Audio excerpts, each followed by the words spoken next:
Today's edition of Back Roads of Illinois.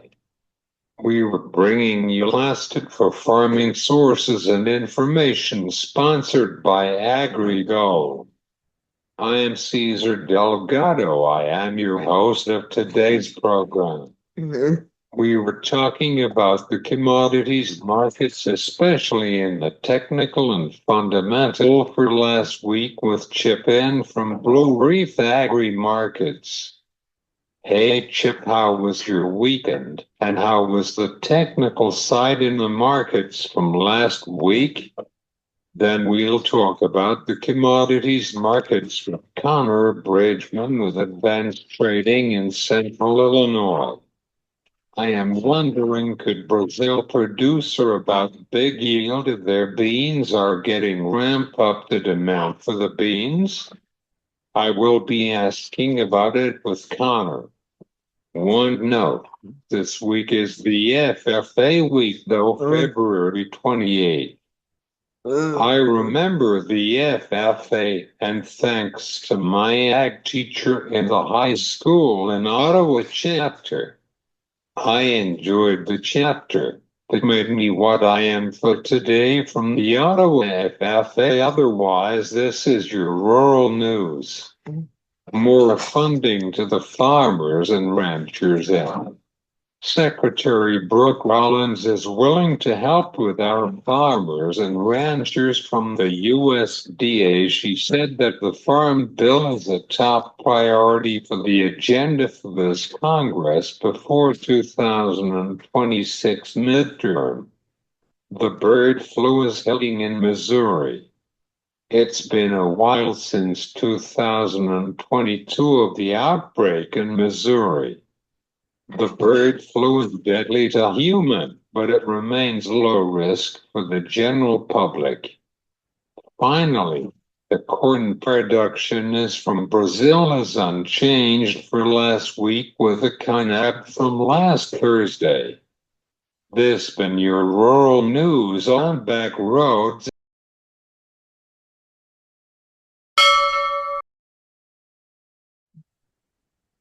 This is your commodities markets for this afternoon, sponsored by Kyle Bumstead from Allendale Incorporated. The grains markets are up for this afternoon because Brazil has their harvest season for the second corn crop.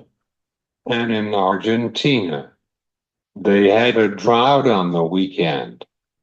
Corn futures is up at 5 to 10 cents. Soybean futures rally up at 3 to 6 cents on April beans.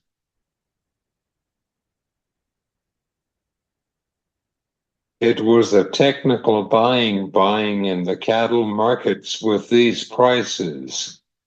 Cattle is up at 9 to 5 cents.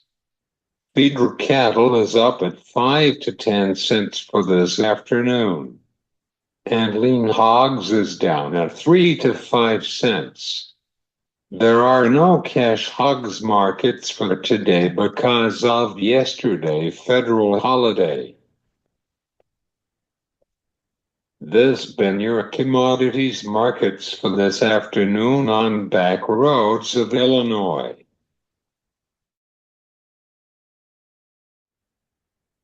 We'll talk about the commodities markets with Connor Bridgman with Advanced Trading in Central Illinois. Hey, Connor, how are you? I'm How's the doing, greens markets for right now?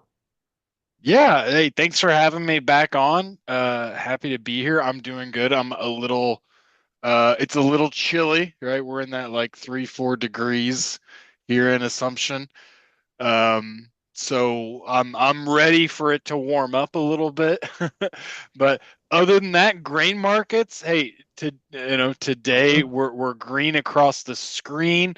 Um, especially on the corn market, we got front month futures crossed over $5. We closed above it.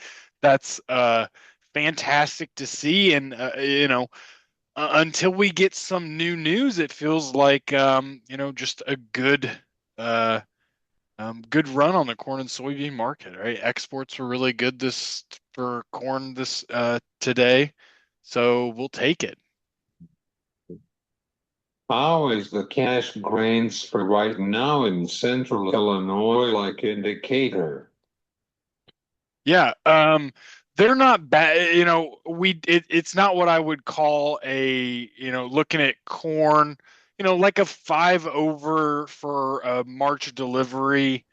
Um, that's okay. Historically, we could look for a little bit better. I don't think, with this rally, I think they're seeing that old crop move, not necessarily needing to pay up for it. I think the processor could probably be a little bit more hand to mouth. They'll if they need some to bid up, they will. Um, but so cash grain's okay. I mean, it's got a just looking at the cash price, we got a 5 in front of it for whatever market you want to choose. Going, if you wanted to sell some for this summer, they got a 9 over bid. We're getting close to 530 July corn. Um, that's a good bid. Nearby soybean basis is a little bit weaker. Call it they're 2 under, basically even. And so again, we've seen better basis numbers, but I think with this, from January and now into February, seeing this futures market rally, I think they've been, they haven't had to pay up for it necessarily. The futures market's been doing the work for them. Seeing some significant carry when I look at, March cash. March soybeans are at 1036 indicator. July soybeans 1077. That's a 40 cent spread. That's a pretty good carry there in the cash market in soybean. So definitely a little weaker nearby, but so overall not bad on the cash market, right? The cash bid looks good. Basis I'll say is okay, right? But at the end of the day, we got to pay attention to the overall cash number because that's what pays the bills. Do you have any concerns about these tariffs for the future in the cash markets? Connor. Um, Concern, yes, definitely, right? Anything that throws a wrench in demand or something that could spook the funds, right? It's going to be concerning, but I gotta say the concern is much it's muted from where it was 2-3 weeks ago. We're seeing, when we hear tariffs, we go back to 2018. Tariffs were put on China. The soybean market dropped, and it took about 2 years to recover. And and in terms of export business, we never really recovered from that. So that was kind of the playbook for tariffs. Then in 2024, we saw, tariffs. It started with Colombia, where tariffs were going to be announced if they didn't agree to, some of our demands. They agreed. Tariffs were put on hold. Then we saw it with Canada and Mexico, um, and they came to, uh, they agreed. We saw tariffs pause. Now they're pushed back till March. Now we're seeing something with China.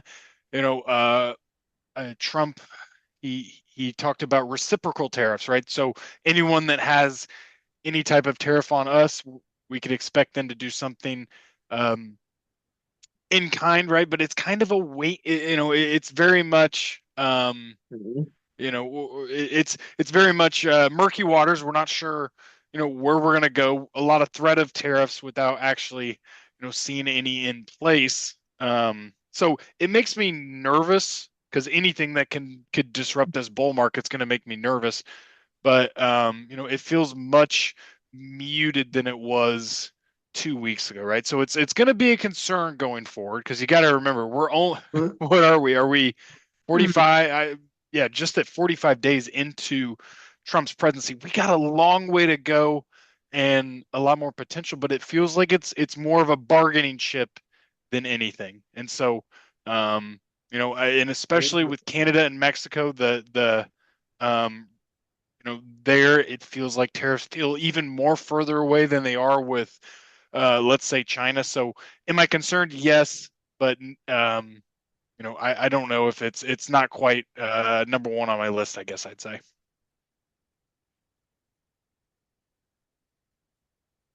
Of course. Let's discuss about the soybean futures. What is your thoughts on the tariffs for right now? Do you recommend for farmers to put the calls on the beans? Uh, um, yeah, generally speaking, yes, right? We want to be hedgers of this market. And so, I always say if the kind of the pendulum swung too far one way, right? If we've really sold a lot of our old crop soybeans, let's go ahead and get some calls on, right? It's worth staying in this market.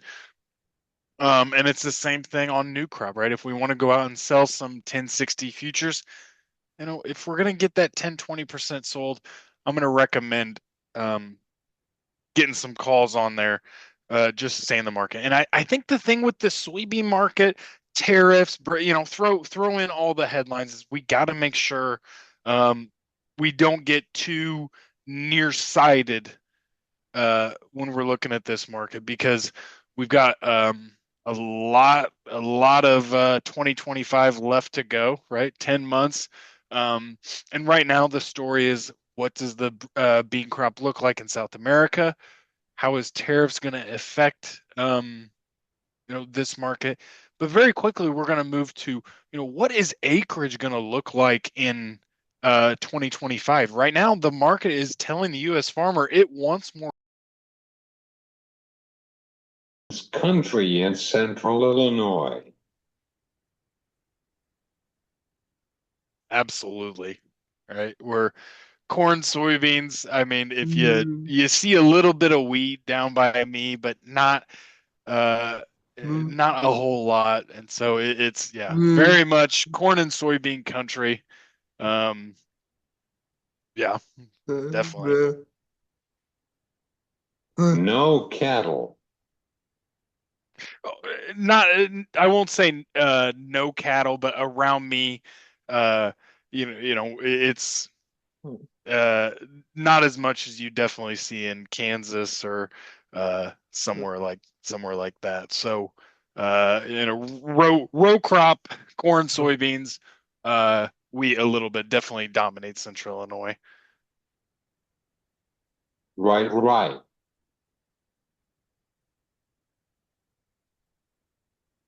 Finally, what is your thoughts on the Conab from Brazil on Thursday? Yeah, so Conab, looking at that soybean harvest, first crop corn harvest, and then their second crop corn planting, right? The story's been that they've been behind compared to last year, right? Seeing a little bit of delays and seeing them a little bit behind. And so, when we think of planting delays in the US, right, we want to get everything planted in that ideal window. But if we go outside that, right, we can still have a crop as long as Mother Nature cooperates. In Brazil, right, with their rains being very much seasonal, the later they get that corn crop planted, right, it's almost like I don't know if I want to say it's like a cliff or like a wall where, the rains are going to shut off very quickly into the summer. And so planting progress is huge for that second corn crop, right? And the second corn crop is the crop that matters. It's their one that's mainly exported. It's their biggest one. But anyway, Conab said that they made significant progress week on week on that soybean harvest. Right, they were at 25% harvested versus last week. Last week they were at call it 15%. Last year they were 30. So we're getting caught up to where we're seeing good progress.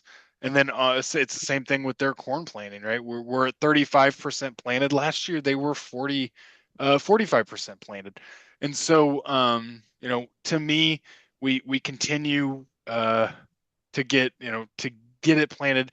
I don't think, with how fast we can see things move, I don't see it as concerning in any way, right? I think they'll get that second corn crop planted, barring any, major hiccups. I think they're going to make good progress. So the story probably in South America is going to be Argentina, right? Looking at their potential dryness, right? How that's going to affect it. Uh, I think that's going to matter as much as any type of, harvest delay or planting delay in Brazil. What was your thoughts on last week report from USDA?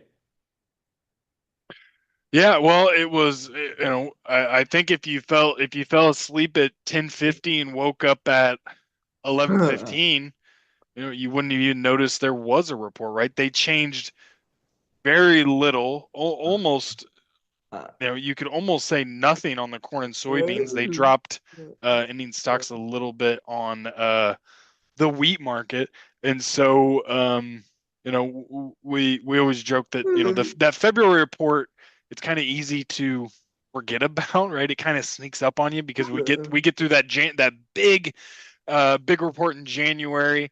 My mind goes to March options expiration. It's like, okay, yeah, we have a USDA report. Well, they changed very little. Um, but then, the immediate reaction was a little bit negative, right? I think that the trade was definitely looking for some reduced carry out. We've more than made up for it now today, looking backward. But so the USDA changed very little in terms of U.S. ending stocks. They again didn't change soybean production in Brazil. A lot of people were looking um, for a bigger number, that a 171, a 172, that big soybean production number. They were looking for it in January, didn't get it, and then again, the USDA did not change it for in February as well. So not a whole lot of numbers changed, but then it's always interesting to see how the trade reacts. Even if we see no numbers change, if it wasn't what the trade was looking for, we can see uh, we can see the price action change significantly. So, but yeah, I think the market's already moved on from that USDA report, right? It was kind of a negative, but we're seeing we're seeing some good price action today.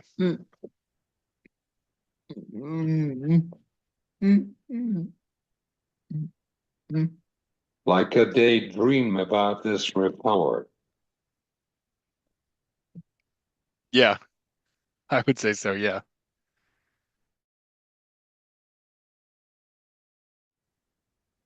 Thanks, Connor. Yeah, anytime. Thanks for having me on. This is Connor Bridgman with Advanced Trading One Back Roads of Illinois.